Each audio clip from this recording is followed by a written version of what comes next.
NASCAR's always hot in the desert. Very unique racetrack. We don't have any other track like this.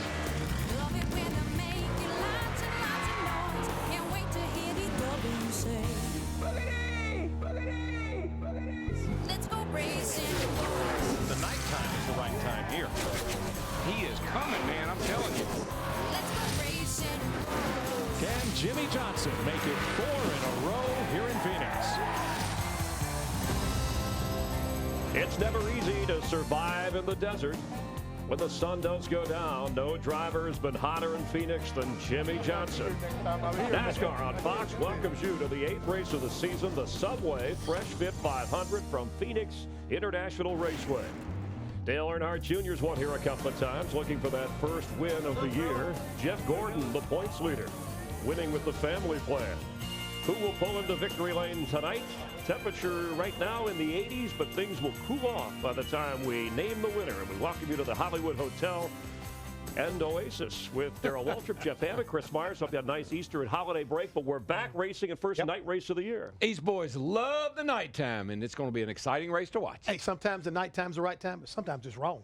And some of the top stories we're watching. Jeff Gordon, 2 weeks ago in Texas, he finally brought home the checkered flag.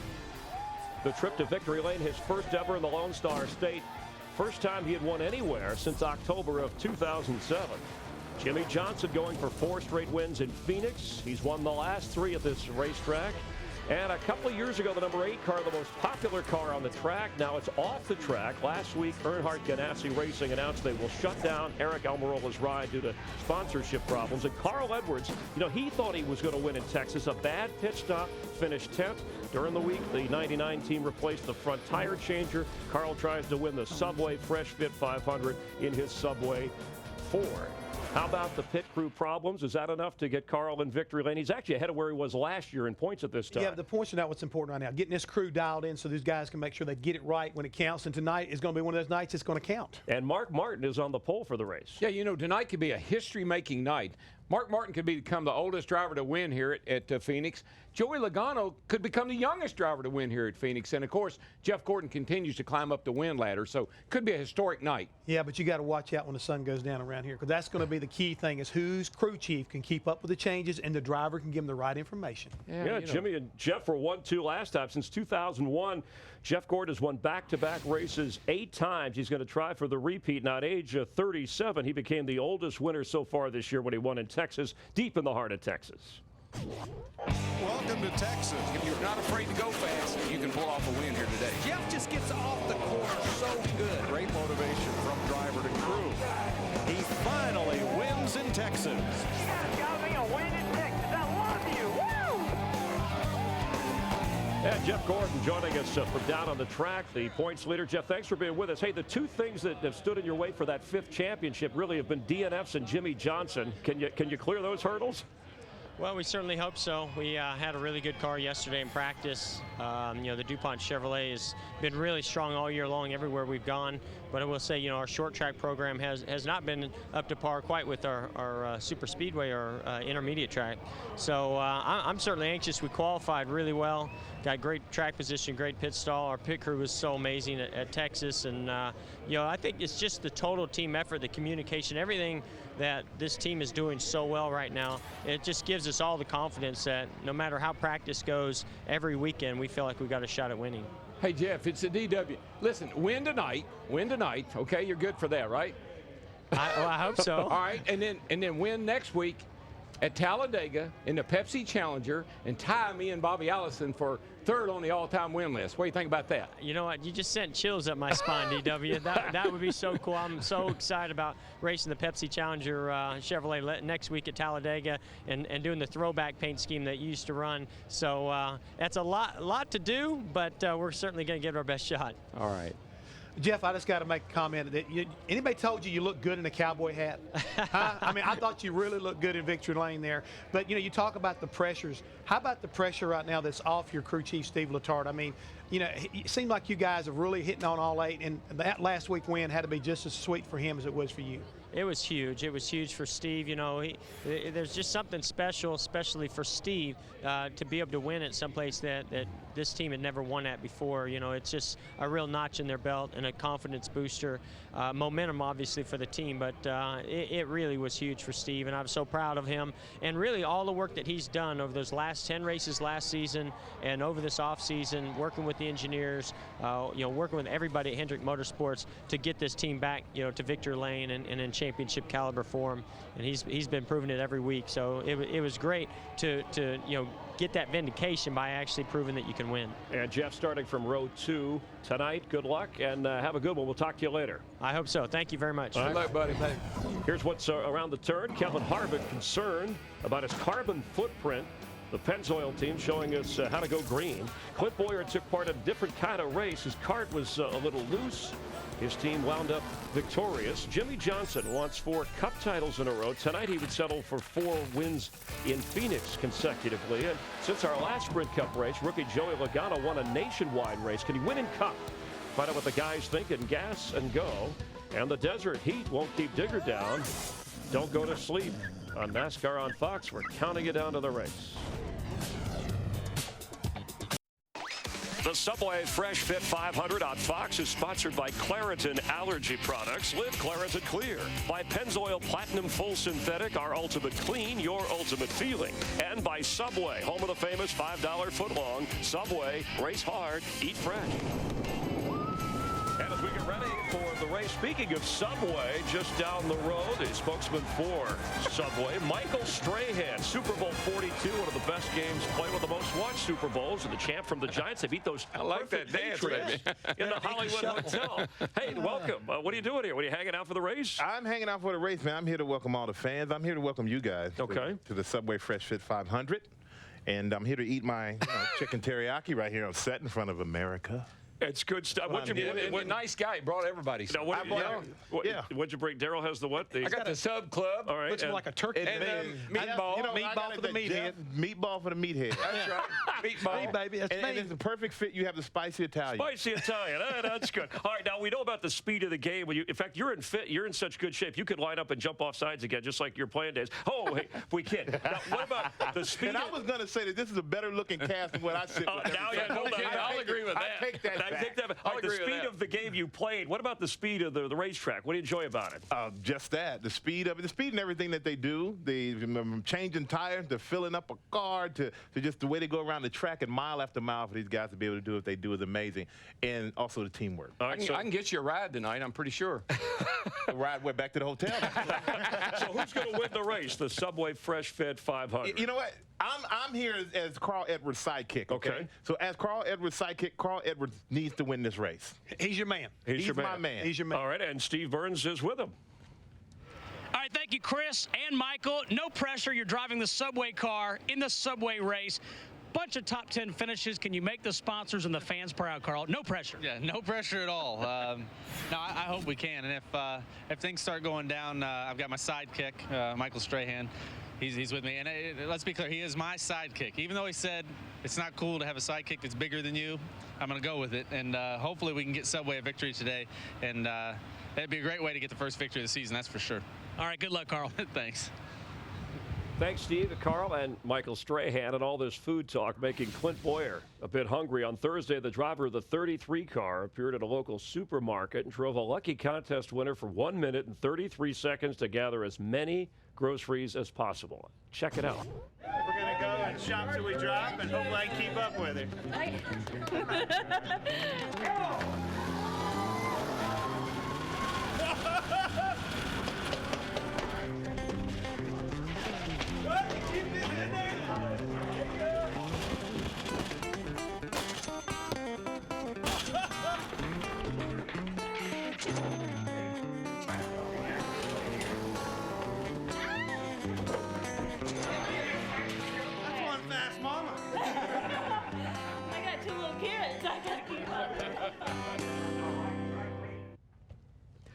NASCAR confiscated the shopping cart for inspection. Just kidding. All right, while Clint Bowyer is searching for his first win here, Jimmy Johnson has been automatic in Phoenix. He's gone from 19th in points up to second in just the last 4 races, and his sights are set on number 1. Heads up. I don't know why That that's 48 car funny. is by far the best car. Jimmy Johnson winning at Phoenix. I knew we could make it. That 48 car is carving into the lead. It's the third straight win here. Jimmy Johnson pulling out the victory.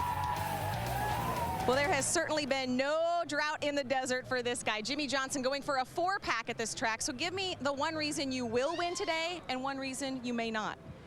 Well, I guess it could be the same thing. I haven't thought of this yet, but as you were asking the question, we tried to get away from the setup that's worked so well for us in practice, and it didn't work like we wanted it to. So we went back to our setup that's worked so well the last 3 times. So I guess that's the reason why.